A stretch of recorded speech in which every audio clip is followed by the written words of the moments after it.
ഒരു പ്രധാനമന്ത്രിക്ക് എങ്ങനെയാണ് ഇത്ര ശാന്തനാവാൻ കഴിയുക? മൻമോഹൻ സിംഗിനെ കുറിച്ച് ആലോചിക്കുമ്പോൾ നമ്മുടെ മനസ്സിലേക്ക് വരുന്ന ആദ്യത്തെ ചോദ്യം ഇതായിരിക്കും. രാഷ്ട്രീയ എതിരാളികളുടെ ആക്രമണങ്ങൾക്ക് ഒരു ചിരിയോടുകൂടി അല്ലാതെ അദ്ദേഹം മറുപടി പറഞ്ഞിട്ടില്ല. പ്രധാനമന്ത്രി എന്ന നിലയിൽ ലോക നേതാക്കന്മാർക്കിടയിൽ എന്നും നല്ലൊരു സ്ഥാനം നേടിയെടുക്കാൻ അദ്ദേഹത്തിന് കഴിഞ്ഞിട്ടുണ്ട്. താങ്കൾക്കൊപ്പം പ്രവർത്തിക്കാൻ കഴിഞ്ഞതിൽ അതിയായ സന്തോഷമുണ്ട്. ഞാൻ പ്രശംസിച്ചിട്ടുള്ള ചുരുക്കം ചില നേതാക്കന്മാരിൽ ഒരാളാണ് നിങ്ങൾ.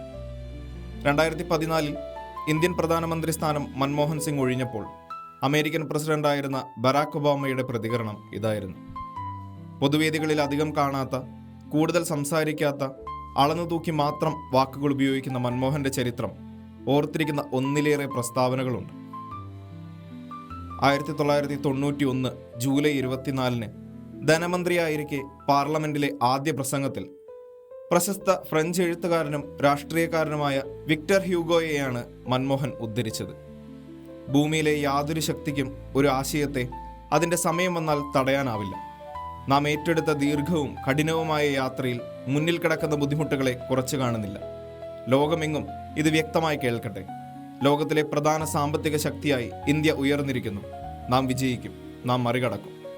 കടുത്ത സാമ്പത്തിക പ്രതിസന്ധിയിൽ അമേരിക്ക അടക്കമുള്ള ലോകരാജ്യങ്ങൾ തകർന്നു വീണപ്പോൾ ഇന്ത്യയെ പിടിച്ചു നിർത്തിയത് മൻമോഹൻ സിംഗ് എന്ന സാമ്പത്തിക ശാസ്ത്രജ്ഞന്റെ തലച്ചോറായിരുന്നു.